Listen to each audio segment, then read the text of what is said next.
season. So when it is apple season, I can think of nothing that's more innovative than my Normandy chicken tray bake, where this GrannySmith is truly the star. Don't forget to subscribe and hit on the bell icon as we get to creating it. This tray bake invokes two cooking styles. One is a stovetop as well as the oven. So into my tray goes in about 100 grams of salted yellow butter, and we're just going to take chicken legs and allow them to braise and brown nicely. Flavor enhancer, so some Szechuan pink peppercorn sea salt on top. 5 minutes later, it's time to flip these bad boys and allow the skin to brown really well.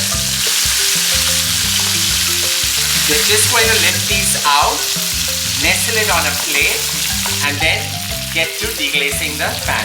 In goes 8 cloves of garlic finely chopped up, 8 red chilies, and these are totally optional, but I want the heat, hence I've added them there. And finally 3 sprigs of rosemary that have just been taken from my garden. Allow all this to deglaze with all that flavor. And into this goes in 2 leeks finely shredded up.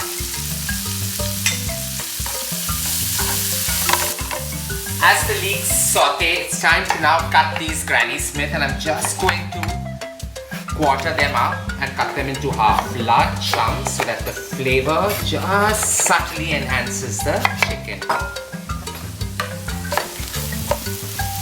It's time now to deglaze this with about 250 ml of apple juice or apple cider. Nestle the chicken back inside. Scatter the beautiful green apples in between. Fine drizzle of some extra virgin olive oil on top, just to aid the skin in crisping up. Flame off, and into a preheated oven this goes at 200 degrees centigrade for just about 35 minutes. And a decadent Normandy tray bake is ready. This delectable tray bake pairs gorgeously well just with some sourdough bread and garnished with some beautiful curly parsley. I hope you enjoyed creating this one with me. Simple ingredients bringing about simple flavors, but the trick is all in that apple.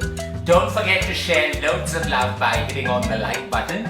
Stay safe, stay blessed, and don't forget to leave a note below while I go and dig right in.